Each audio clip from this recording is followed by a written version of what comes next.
I was screaming. I was telling him to stop. It was incredibly painful. And three new male accusers now say Sean Diddy Combs actually assaulted them, according to civil lawsuits filed today in New York. Disgraced music mogul Sean Combs is facing 3 new lawsuits brought against him, including one by a former employee.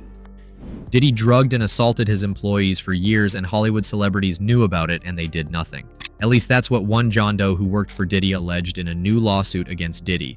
And get this, when he dared to report what Diddy did, he got blacklisted completely and couldn't get any other job. That begs the question, how many people have been complicit in Diddy's crimes for all these years? Join me as we dig deeper into this disturbing story that will leave you disgusted. You know, John, this was the first time that he has told anyone other than his attorneys this story. He, as you see, we concealed his identity. He filed his lawsuit back in October as a John Doe. He says that he wants to keep his anonymity because he wants to keep some semblance of his life private. But that's a difficult thing to do, to sit down and tell your story to a stranger as a journalist. So I asked him, why now? Why are you coming forward now? And he said that he did not know that there were other accusers of Sean Combs out there. He only found out from seeing. Now, with all the allegations coming up against Diddy every other day, it's not a surprise when you hear people calling him the devil incarnate. I mean, just when you think you have the worst thing he could possibly have done, something way worse comes up.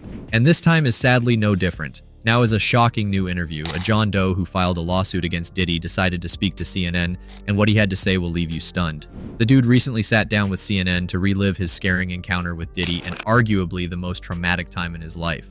Y'all, the John Doe initially filed a lawsuit against Diddy on October 14th, and he accused Diddy of drugging and assaulting during one of Diddy's infamous white parties over 2 decades ago. The incident in question allegedly took place back in 2007. Back then, John Doe worked for a private security firm. Now, one day he alleges that he got assigned to work a Diddy white party that took place at his estate in East Hampton, New York. While he was there, Diddy allegedly gave him 2 drinks during the course of the night that he believed were spiked. After taking the second drink Diddy gave him, John Doe started feeling really off, and that's when Diddy allegedly pounced. So you had a friendly chat, and then, according to your lawsuit, at some point later in the night, Sean Combs himself offered you a drink. This didn't come from staff or someone holding a tray of drinks, it came from him directly. correct. The first drink started to have some effect on me, and I just thought, wow, these are really strong drinks. It wasn't until the second drink, and it was already too late, that I realized that there was something wrong with the drinks. John Doe said that Diddy approached him and acted concerned for him. Diddy then pushed the John Doe into an empty car where he proceeded to forcibly hold him down and committed the unspeakable, while the John Doe screamed and pleaded for Diddy to stop. Recalling that night, John Doe said, "I wasn't able to stand. It was just an amazing level of incapacitation that I had never experienced before, and I felt powerless." Now, after the alleged sick incident was over, John Doe struggled to leave the party due to the effect of the alleged drugs in his system and the pain his body was in. He then reported the incident to his supervisor, and that's when he learned that the supervisor might have been aware of Diddy's alleged behavior. He just dismissed it and said, "I'll talk to him." After that, he didn't talk to me again. He cut me out of everything. I was totally blacklisted after that. I had to find a different field. It seemed Diddy's influence was everywhere if these allegations were true, because just speaking about what Diddy did to him basically ensured that John Doe couldn't get any other security job. Things got so bad that he had to switch professions. His marriage also ended as a result of the alleged abuse, and he said, because of the trauma he endured that has negatively impacted his relationships. The full gravity of it lives with me to this day. It affects every single thing you do for the rest of your life. Somebody who alleged that they were 9 years old when they say that they were abused by Sean Combs. And this John Doe that I sat down with, he said, if a 9-year-old could do it, then I could do it. And it made him feel like he wished that he spoke out before because he could have prevented children from allegedly being abused. Now, to make things way worse, John Doe revealed that there was a high profile who was there that night and watched the whole incident. And not only that, the celeb was apparently extremely amused by what Diddy was doing. Now, CNN did note that there were some inconsistencies in John Doe's story and what he alleged in his initial lawsuit. Firstly, in his lawsuit, John Doe said the incident took place in 2006, and during his interview, he said it happened in 2007. Now, in 2006, Diddy's white party took place in Saint Tropez, and in 2007, it happened in the Hamptons, which is where John Doe's allegations took place. Now, when CNN pointed out these key differences, John Doe's lawyers filed to amend their lawsuit and said that in a rush to file the suit, some mistakes were made.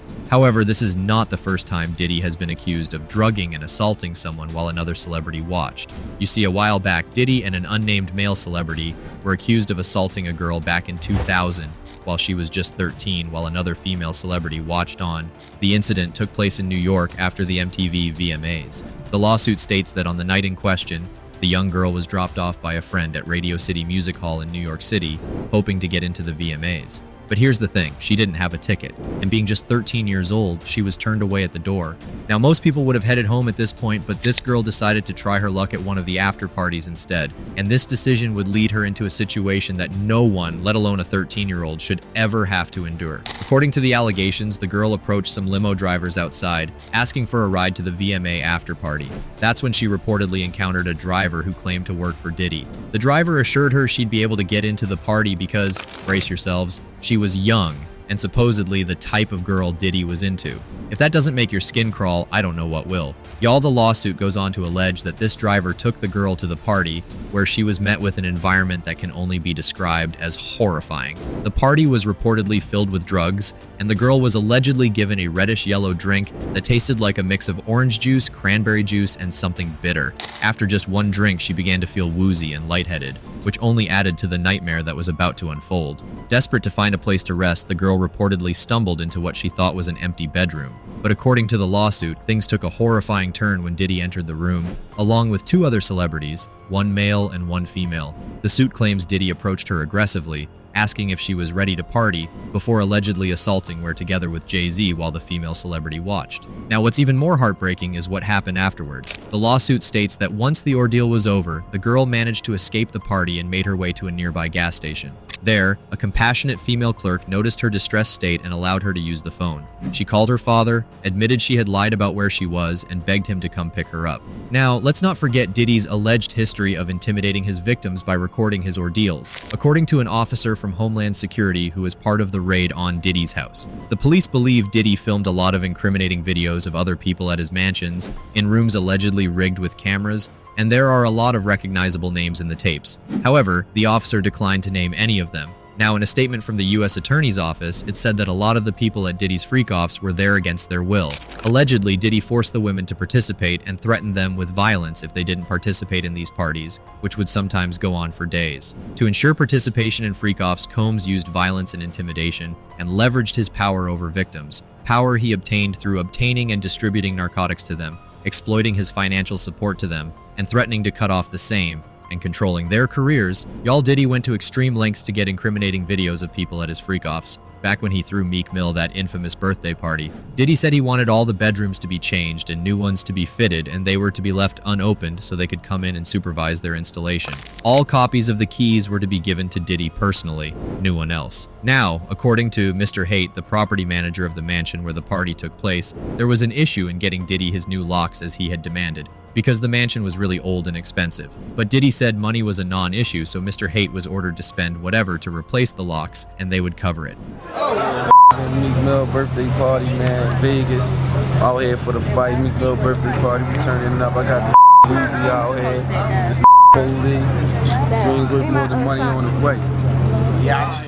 Now, Diddy's team told Mr. Haight had to be on site on the night of the party to oversee the party just in case any issue arose. Speaking to the Daily Mail, Mr. Haight said, "I told them I have a detached guest house in the rear of the property and that unless they summon me, I will stay there. I explained to them that the mansion is a period home, which meant all bedroom doors were solid wood with solid brass mortise-type locks with crystal door handles and skeleton keys. Y'all, Diddy even allegedly got an insurance policy to cover the mansion and its contents just in case there was any loss of life at the party. Yap, that's how wild the party was.